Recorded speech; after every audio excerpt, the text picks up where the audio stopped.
Bismillahirrahmanirrahim. Alhamdulillahirabbil alamin. Wassalatu wassalamu ala sayyidina Muhammadin asyrafil mursalin wa ala alihi wa sahbihi ajma'in. Subhanaka la ilma lana illa ma 'allamtana innaka antal alimul hakim. Qala rabbi shrah li sadri wa yassir li amri wa hlul 'uqdatam min lisani yafqahu qawli. Nawaitu ta'alluma wa ta'lima li fadata wal istifadah. Wa tamassuka ala kitabillah wa sunnati rasulih wa du'a ila al-huda wa dalalah ala al-khair. Ibtigha marudatihi wa qurbihi wa thawabihi subhanahu wa ta'ala. Alhamdulillah, akan kita lanjutkan kajian kita pada kesempatan kali ini. Pada pembahasan sebelumnya kita sudah membahas tentang beberapa bukti kecintaan Rasulullah kepada kita sebagai umatnya. Dan memang harus kita ajarkan kepada diri kita sendiri dan kepada siapapun yang ada hubungannya dengan kita ataupun orang lain bahwa idola yang sesungguhnya itu adalah Rasulullah. Panutan yang sesungguhnya adalah Rasulullah.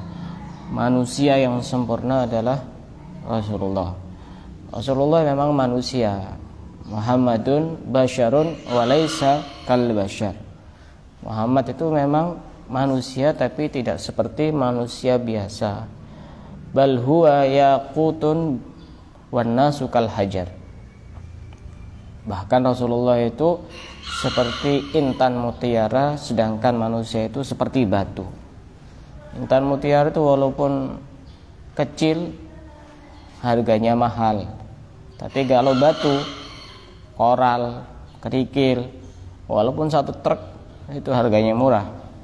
Itu Rasulullah memang manusia yang sangat mahal nilainya, sangat mahal harganya.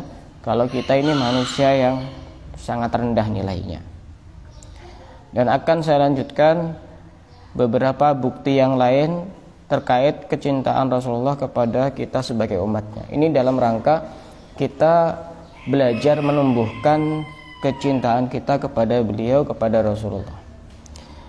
Dalam sebuah kesempatan Rasulullah pernah berkata, wallahi, demi Allah, la yushaku ahadukum min syaukatin fi rijlih, demi Allah, salah satu dari kalian tidak ada yang tertusuk duri di kakinya, illa wa ana ajidu ala ma fi qalbi, kecuali aku bisa merasakan juga di dalam hatiku. Jadi Rasulullah itu seandainya ada umatnya, salah satu dari umatnya tertusuk duri, beliau juga bisa merasakan sakitnya, bahkan di dalam hatinya beliau bisa merasakan. Lu pernah kan melihat ada orang seperti itu? Ketusuk duri, hatinya Rasulullah sakit padahal duri itu. Tapi kadang kita sering menyakiti Rasulullah dengan kita menjauh dari sunnah-sunnahnya, menjauh dari orang-orang yang memang dekat dengan Rasulullah, menjauh dari ilmu-ilmu yang memang kita dianjurkan untuk mencarinya. Itu sama dengan menyakiti Rasulullah. Rasulullah itu merasa sakit ketika ada salah satu dari umatnya tertusuk walaupun satu duri di kakinya. Saya belum pernah melihat, misal walaupun orang tua anaknya terkena duri, kemudian orang tuanya merasakan sakit. Pernah ada? Pernah ada? Tidak ada. Orang tua, guru maupun siapapun, tidak ada. Tapi Rasulullah bisa merasakan sakit, bukan cuma perasaan, tapi benar-benar merasakan sakit di dalam hatinya. Itu betapa besarnya cinta Rasulullah kepada umatnya. Rasulullah manusia mulia. Pernah suatu hari syukka jabinuh, Rasulullah itu dahinya robek, dahinya bocor karena dilempari batu oleh orang-orang yang memusuhi kepada beliau. Waka surat rubaiyatuh, gigi-giginya itu ada yang rontok. Itu demi siapa? Demi kita, pengorbanannya demi kita. Sehingga malaikat itu merasa geram, tidak terima. Kemudian menawarkan diri, wahai Rasulullah, ini ada gunung, bagaimana akan aku lemparkan kepada mereka semua penduduk Taif dan penduduk Mekah, atau bumi ini biar menelan mereka semuanya. Tapi apa kata Rasulullah? Allahumma hdi qaumi fa innahum la ya'lamun. Ya Allah, berilah hidayah, berilah petunjuk kepada kaumku karena sesungguhnya mereka tidak mengetahui. Tapi malaikat masih tidak terima. Tapi mereka kurang ajar wahai Rasulullah. Apa jawaban mulia dari Rasulullah? Jawaban yang sangat indah. La'alla yakhruju min aslabihim man amana minhum. Barangkali mungkin mereka memang sekarang tidak beriman. Barangkali nanti dari keturunan-keturunan mereka ada yang beriman kepadaku, mereka ada yang beriman kepada Allah Subhanahu wa taala. Saking kasih sayangnya Rasulullah kepada umat-umatnya, sampai tidak berani mendoakan keburukan kepada umat-umatnya. Nabi-nabi terdahulu itu ada yang ketika sudah berdakwah mengajak kepada umat-umatnya, ada yang tidak mau sampai didoakan biar celaka saja mereka semua. Tapi Rasulullah tidak pernah mendoakan seperti itu. Setiap nabi itu memiliki doa yang mustajab, yang ketika beliau berdoa pasti dikabulkan oleh Allah. Tapi Rasulullah ini memiliki doa yang lebih mustajab, yang itu nanti akan disimpan oleh beliau sebagai syafaat kepada umat-umatnya nanti di hari yang begitu sangat menyulitkan waktu itu. Ini betapa perhatiannya Rasulullah kepada umatnya.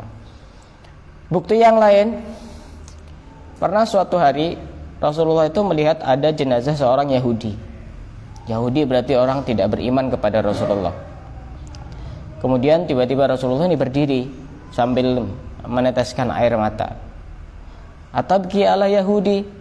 Sahabat bertanya, apakah engkau menangis karena jenazahnya orang Yahudi? Ini bukan menghormati Yahudinya, tapi menghormati kematiannya.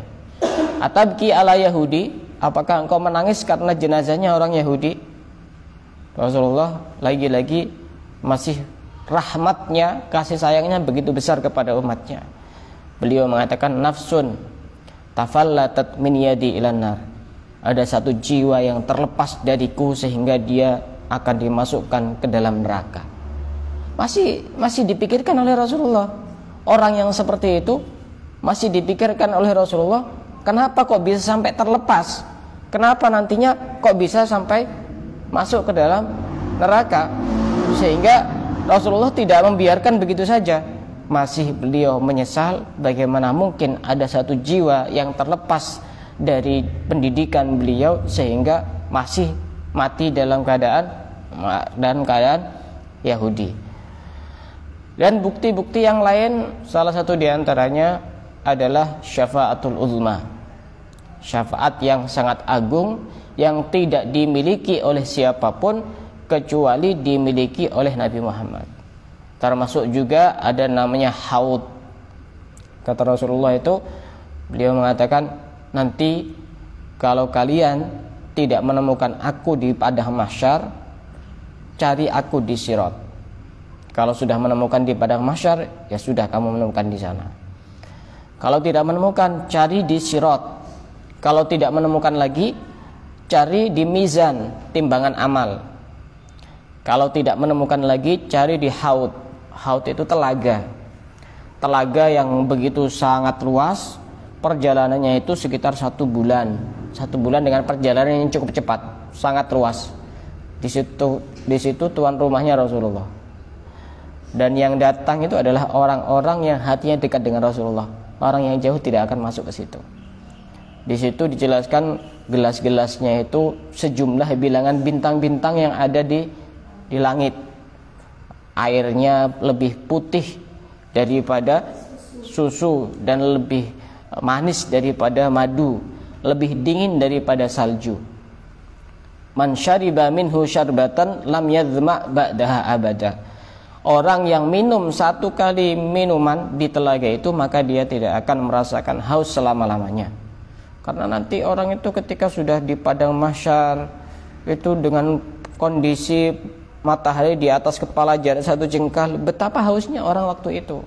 Jangankan matahari di atas kepala jarak 1 jengkal, kita saja di siang hari diterik matahari kita kehausan, apalagi saat itu.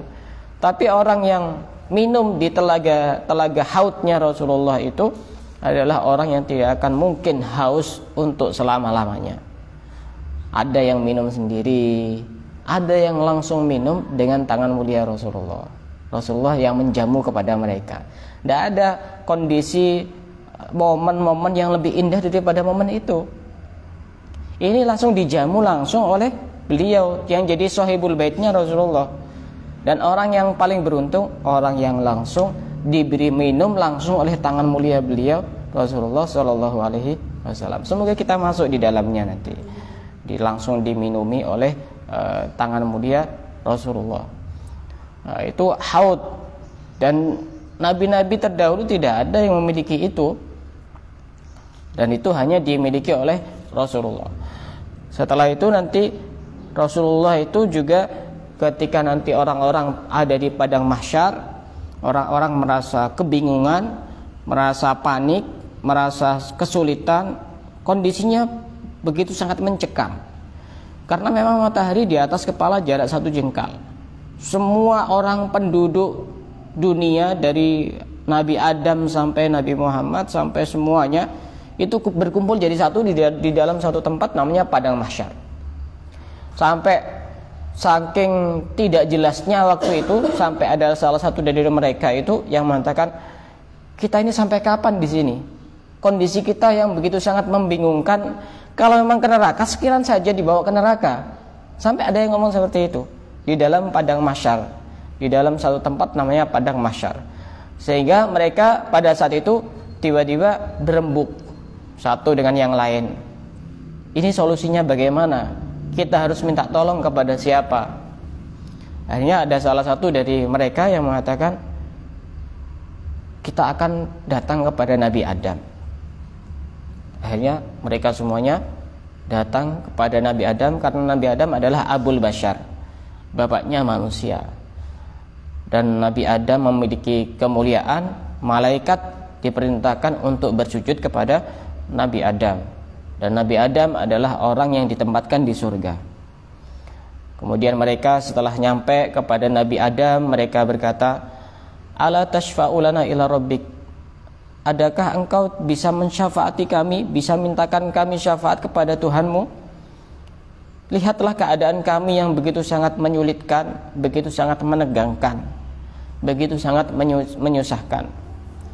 Kemudian Nabi Adam berkata, inna rabbi ghadibal yaum ghadaban lam yaghdab qablahu mislah. Saat ini Allah itu sangat murka yang tidak pernah murka sebelumnya seperti ini. Allah sangat murka. Dan aku pernah melakukan kesalahan, aku pernah dilarang untuk memakan buah khuldi, tapi aku memakannya, dan aku sekarang tidak mungkin untuk bisa menolong kalian. Nabi Adam mengatakan, nafsi, nafsi, nafsi, diriku sendiri, diriku sendiri, diriku sendiri. Aku tidak bisa menolong kalian. Mohon maaf, aku tidak bisa menolong kepada kalian. Akhirnya Nabi Adam menyarankan untuk pergi kepada Nabi Nuh. Idhabu ila Nuh, pergilah kalian kepada Nabi Nuh. Kemudian setelah mereka semua sampai di hadapan Nabi Nuh, mereka berkata, wa qad sammakallahu abdan syakura. Wahai Nabi Nuh, berilah kami pertolongan, mintakan kami syafaat kepada Tuhanmu, kepada Allah. Engkau ini adalah seorang nabi yang mendapatkan gelar abdan syakura, orang yang banyak bersyukurnya kepada Allah. Coba lihatlah keadaan kami yang begitu sangat membingungkan, begitu sangat menyusahkan dan menyulitkan. Apakah kamu tidak bisa menolong kami? Mintakan kami syafaat kepada Tuhanmu. Kemudian Nabi Adam berkata, sama seperti perkataan Nabi Adam. Nabi Nuh berkata sama seperti perkataan Nabi Adam. Inna rabbi ghadibal yaum ghadaban lam yaghdab qablahu mislah. Sesungguhnya hari ini Allah telah murka yang tidak pernah murka seperti ini sebelumnya. Kemudian, aku tidak bisa menolong kepada kalian. Mohon maaf, aku tidak bisa menolong kepada kalian karena aku pernah mendoakan kaumku itu semuanya celaka. Nabi Nuh ini tipe nabi, dai yang pengen simpel saja, tidak mau ya biar celaka saja. Nabi Nuh itu didoakan biar semuanya celaka, karena diajak itu tidak mau. Termasuk Nabi Nuh ini nabi yang umatnya sedikit, nabi yang umatnya sedikit. Ada yang mengatakan kurang dari 10, ada yang mengatakan lebih dari 10. Tapi menjadi orang yang masuk kategori golongan ulul azmi. Artinya kemuliaan orang itu tidak bisa dilihat dari sedikit banyaknya murid, sedikit banyaknya jamaah, sedikit banyaknya pengikut. Kenyataannya Nabi Nuh ini pengikutnya sedikit tapi masuk kategori ulul azmi. Ulul azmi ini kan termasuk bintang-bintang para nabi. Kalau dalam istilah di sekolah, bintang-bintang sekolah, bintang kelas. Ini ada 5 cuma. Nabi Nuh, Nabi Musa, Nabi Isa, Nabi Ibrahim, Nabi Muhammad. Cuma ada 5 ini. Dan Nabi Nuh termasuk di dalamnya. Jadi kemuliaan itu bukan dilihat dari angka sedikit dan banyaknya. Nabi Nuh sedikit pengikutnya, tapi menjadi ulul azmi. Mohon maaf aku tidak bisa menolong kepada kalian karena aku pernah mendoakan celaka kepada umatku. Nafsi, nafsi, nafsi. Aku hanya bisa memikirkan diriku sendiri. Kemudian Nabi Nuh ini menyarankan idhabu ila ghairi idhabu ila Ibrahim. Pergilah kalian kepada Nabi Ibrahim alaihissalam. Kemudian setelah mereka semuanya datang di hadapan Nabi Ibrahim, Nabi Ibrahim menjawab, Inna Rabbi qad ghadibal yaum ghadaban lam yaghdab qablahu mislah. Sesungguhnya Allah itu pada saat ini murka yang tidak pernah murka sehebat ini sebelumnya. Belum pernah. Aku tidak bisa menolong kepada kalian karena aku pernah berbohong 3 kali. Walaupun sebenarnya itu tidak dikategorikan berbohong. Salah satu diantaranya, waktu itu Nabi Ibrahim ini menghancurkan berhala-berhala. Waktu itu ada berhala yang besar, ada berhala yang sedang, ada berhala yang kecil. Dihancurkan semuanya, tinggal satu berhala yang paling besar. Kemudian orang-orang, singkat cerita, tahu bahwa ini yang menghancurkan adalah Nabi Ibrahim. Dipanggillah Nabi Ibrahim, kemudian ditanya, apakah kamu benar yang menghancurkan berhala? Nabi Ibrahim apa jawabannya? Yang menghancurkan berhala adalah yang besar ini. Ini yang tanya masih ada. Itu dikatakan berbohong. Beliau mengakui itu berbohong, tapi tujuannya untuk mengalahkan argumen mereka. Mereka kan akhirnya menjawab begini, bagaimana mungkin berhala yang besar ini bisa menghancurkan berhala yang lain? Ini kan cuma sekedar patung yang tidak bisa apa-apa. Nah dari situ ada kata kunci dari Nabi Ibrahim, kalau itu memang benar-benar tidak bisa apa-apa, kenapa kalian sembah? Hanya sudah disekak oleh Nabi Ibrahim. Itu dikatakan berbohong. Aku pernah melakukan kesalahan, pernah mengatakan bahwa patung itu yang menghancurkan adalah patung yang paling besar. Berbohong yang kedua, waktu itu Siti Sarah, siapa Siti Sarah? Istrinya mau bertemu dengan raja yang cukup kejam. Ini kalau saya mengaku bahwa ini istri saya, nanti akan dimanfaatkan dengan sesuatu yang tidak baik. Nanti kalau ditanya, ini saudara saya. Padahal yang dimaksud beliau adalah saudara se-Islam. Ya betul. Jadi beliau menyesal. Mohon maaf aku tidak bisa menolong kepada kalian karena aku pernah berbohong 3 kali waktu itu. Nafsi, nafsi, nafsi. Aku hanya bisa memikirkan diriku sendiri. Aku hanya bisa memikirkan diriku sendiri. Idhabu ila Musa. Coba kalian pergi kepada Nabi Musa. Akhirnya semuanya, rombongan itu pergi kepada Nabi Musa. Setelah nyampe di hadapan Nabi Musa, mereka berkata, wahai Musa, engkau ini mendapatkan gelar kalimullah, orang yang langsung bisa berkomunikasi dengan Allah. Coba tolong kami, berilah kami syafaat, mintakan kami syafaat kepada Allah. Nabi Musa jawabannya juga sama. Saat ini Allah itu lagi murka. Murka yang tidak pernah murka sehebat ini sebelumnya. Tidak pernah. Aku ini tidak bisa menolong kepada kalian karena aku pernah membunuh orang yang aku tidak diperintahkan oleh Allah untuk membunuhnya. Padahal itu juga ada satu kemaslahatan di dalamnya. Nabi Musa kan pernah membunuh orang yang tidak bersalah. Siapa yang dibunuh? Iya, apa? Yang nantinya itu nanti khawatir bisa membocorkan perahu sehingga hartanya orang-orang muslim itu nanti dirampas semuanya. Aku tidak bisa menolong kepada kalian. Nafsi, nafsi, nafsi. Aku sekarang hanya bisa memikirkan diriku sendiri. Aku hanya bisa memikirkan diriku sendiri. Sekelas Nabi, sekelas Rasul itu. Aku sekarang hanya bisa memikirkan diriku sendiri. Idhabu ila Isa. Pergilah kalian kepada Nabi Isa. Akhirnya semuanya berbondong-bondong pergi kepada Nabi Isa. Setelah nyampe di hadapan Nabi Isa, mereka semuanya menjawab, wahai Nabi Isa, engkau ini adalah Ruhullah, mendapatkan julukan Ruhullah, ruhnya Allah, karena Nabi Isa ini terlahir tanpa seorang ayah. Sampai dikatakan Nabi Isa ini Tuhan bagi sebagian orang-orang waktu itu. Dan engkau adalah orang yang bisa berbicara dengan orang lain pada saat di dalam kandungan. Isfa' lana ila rabbik, mintakan syafaat kami kepada Tuhanmu. Ala taro ila ma nahnu fihi, adakah kalian tidak tahu keadaan kami yang sekarang? Kemudian Nabi Isa menjawab, inna rabbi qad ghadibal yawma ghadaban lam yaghdab qablahu mislah. Sesungguhnya Tuhan kalian, Allah, tidak pernah murka pada saat ini melebihi murkanya yang lainnya. Belum pernah murka seperti itu. Nafsi, nafsi, nafsi. Aku hanya bisa memikirkan diriku sendiri. Aku hanya bisa memikirkan diriku sendiri. Kemudian Nabi Isa menyarankan untuk pergi kepada Nabi Muhammad. Kemudian mereka semuanya datang kepada Nabi Muhammad dan mereka semuanya mengatakan waqad ghafarallahu laka ma taqaddama min dzambika wa ma ta'akhkhar. Allah telah mengampuni dosa-dosamu yang terdahulu dan yang akan datang. Isfa' lana ila rabbik, mintakan kami syafaat kepada Tuhanmu. Akhirnya Nabi Muhammad ini, Rasulullah ini sujud kepada Allah sambil memuji kepada Allah. Kemudian Allah berkata kepada Nabi Muhammad, irfa' ra'sak sal tu'tah washfa' tushaffa.